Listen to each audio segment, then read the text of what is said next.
कोई जई बेटा मिले रे, कोई जई बेटा मिले रे, सौत जई पा।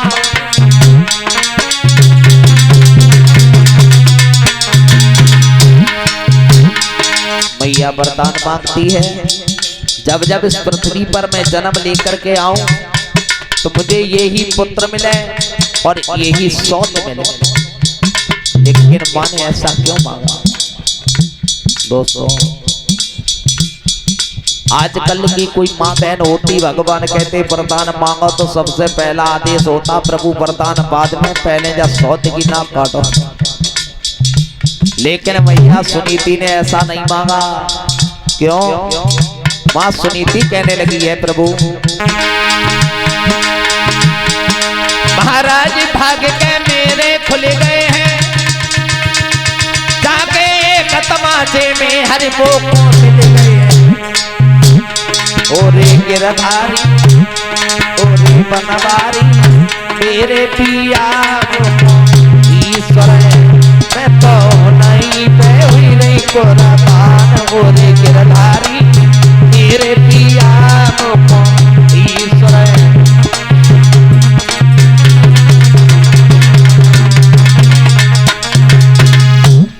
वरदान मांगा, जब जब पृथ्वी पर आए यही पुत्र मिले, यही सौत मिले और यही पति मिले। भगवान ने कहा है मस्त ऐसा ही होगा। तो देखिए महाराज उत्तानपाद ने आज अपने बड़े बेटा ध्रुव को राजा बनाया। दोनों रानियों को लेकर के वन में भजन करने के लिए चले जाते हैं। बोलिए वृंदावन बिहारी लाल की।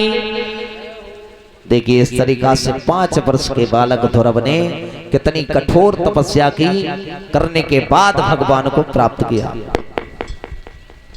तो देखिए ये सूर्य वंश की गाथाएं हैं, जरा गौर करेंगे। श्री सुखदेव जी समझाने लगे हैं राजन परीक्षित, सूर्य वंश की गाथाएं कोई ऐसी वैसी गाथा नहीं है। कहने का मतलब बताया है कि आइए हम तुम्हें बताते हैं कि त्रेता युग में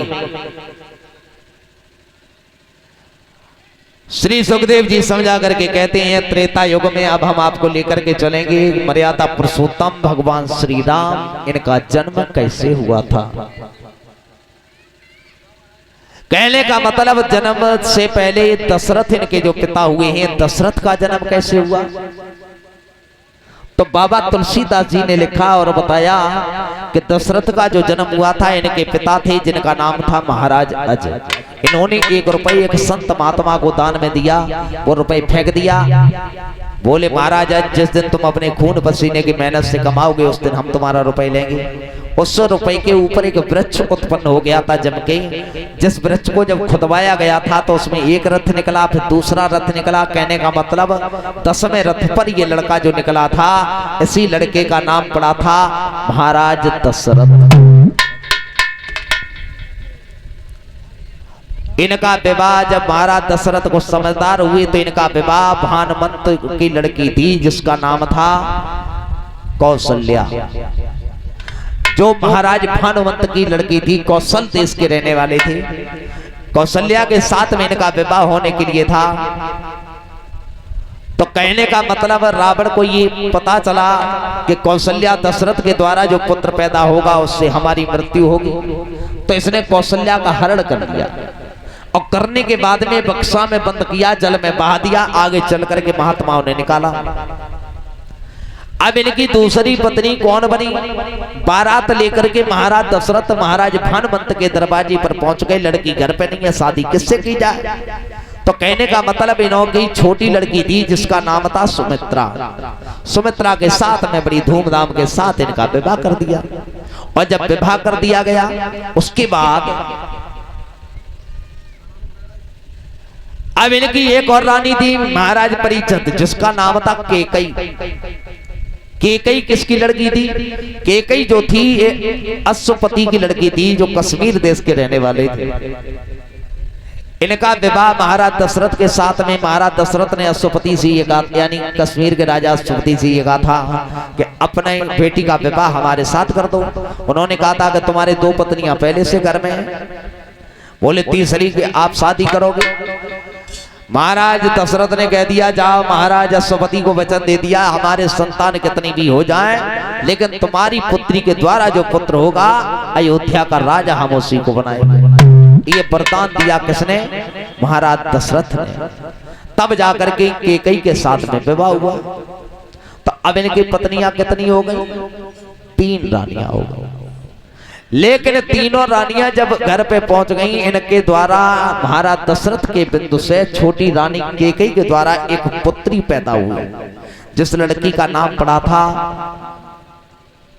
यानी महाराज दशरथ के बिंदु से जो लड़की पैदा हुई थी, इस लड़की का नाम था शांता, जो महाराज रोमपात ने गोद ले लिया था, जो राम की सगे बहनोई थे, जिनका नाम था श्रृंगी ऋषि। इनके साथ में शांता का विवाह हुआ था। कहने का मतलब इस तरीका से महाराज दशरथ के 3 रानियां हो गई। जब 3 रानियां हो गई, उसके बाद में रावण ने तपस्या की, ब्रह्मा जी से वरदान मांगा कि दशरथ के बिंदु से आगे कोई संतान पैदा न हो। तो उस दिन से लेकर के महाराज दशरथ के घर में फिर कोई संतान पैदा नहीं हुई। कितने दिन नहीं हुई? क्योंकि राम का जब जन्म हुआ था उस समय महाराज दशरथ की उम्र 60,000 साल की थी। कहने का मतलब महाराज दशरथ के फिर कोई संतान पैदा नहीं हुई। बाबा तुलसीदास जी ने लिखा रामचरितमानस में और बताया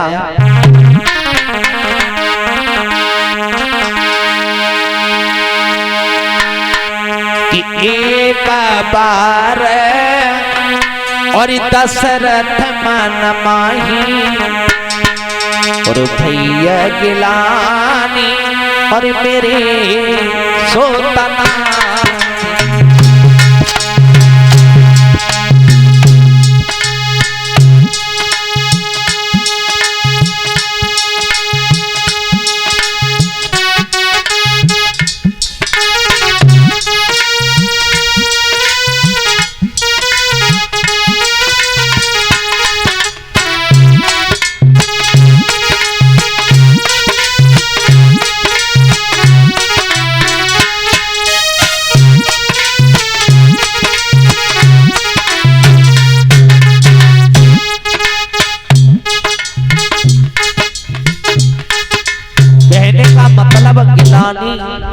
एक बार, कौन से बार? इतवार का, सोमवार का, मंगलवार। कहने का मतलब इन्हें चिंता हुई। तो देखिए बता दे महाराज दशरथ को क्यों चिंता हुई। बाबा तुलसीदास जी ने बताया रामचरितमानस में, एक बार ये एक हिरण का पीछा करते हुए आगे बढ़े महाराज दशरथ। जब हिरण के पीछे भागते गए, इन्होंने हिरण को नहीं मार पाया, तो एक जगह ये हिरण मुड़ के खड़ा हो गया। और खड़े होने के बाद में महाराज दशरथ से उस हिरण ने कहा था, आप हमें क्यों मारना चाहते हो? बोले इसलिए मारना चाहते हैं। हिरण कहने लगा, महाराज अब हमें मार नहीं पाओगे। बोले क्यों नहीं मार पाएंगे? बोले इसलिए नहीं मार पाओगे क्योंकि हमें वरदान मिला है। कौन सा वरदान? तो बताया, सुनो महाराज।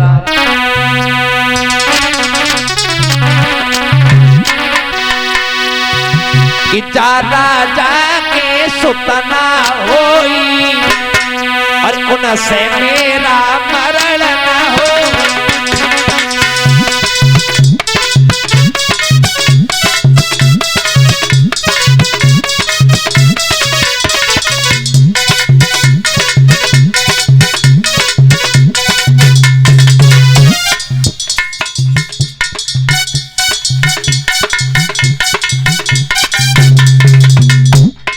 कहने का मतलब ये कहा है, सुनिए महाराज, जिस राजा के संतान नहीं होगी उसके द्वारा मेरा मरण नहीं हो सकता। क्यों?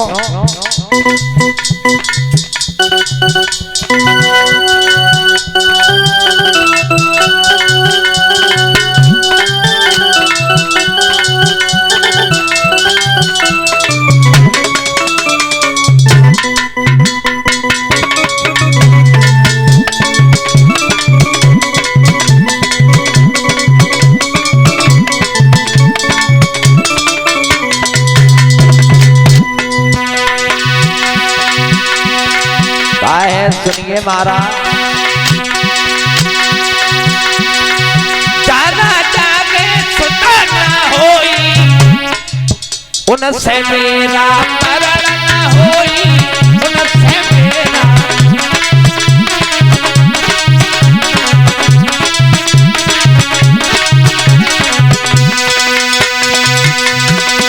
कहने का मतलब जिस राजा के संतान नहीं होगी उसके द्वारा मेरा मरण नहीं हो सकता। उस दिन महाराज दशरथ को चिंता हुई कि एक बार दशरथ मन माई और भैया गिलानी मेरे सुतनाई। एक बार अब ये महाराज दशरथ जब आंगन में आए हाथों में 4 पुष्पों को लिया और अपनी गुरुदेव वशिष्ठ के पास के लिए चले। वशिष्ठ दरबार में बैठे 4 पुष्पों को लेकर के जिस समय ये चले हैं जाकर के गुरुदेव के चरणों में उन पुष्पों का नमन किया है। किस तरीका से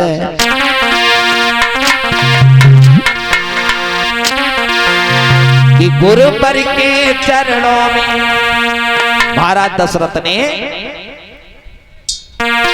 कि गुरु पर के चरणों में और मेरा ये बंधन है बंधन है मेरा यही अभिनंदन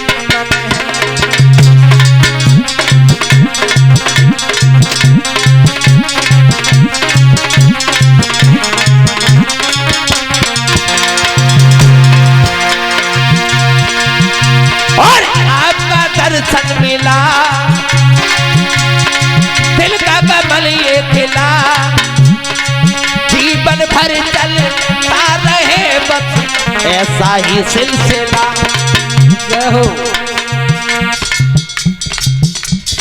और इंद्रपाल भैया और क्या बोले अरे पास नहीं कुछ मेरे पास नहीं कुछ मेरे ये रोली चंदन है बंधन है मेरा यही अभिनंदन।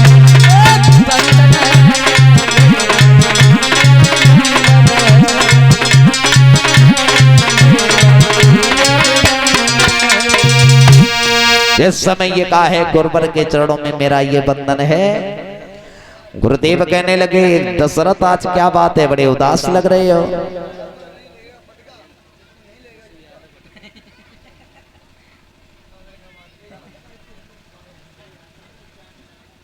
और ये ऋषु यादव भट्टपुरा हमारे भ्राता जी की तरफ से ये 51 रुपए हमारे पास में आए हैं और फरमाइश कर रहे हैं कि एक भजन। तो अभी थोड़ी देर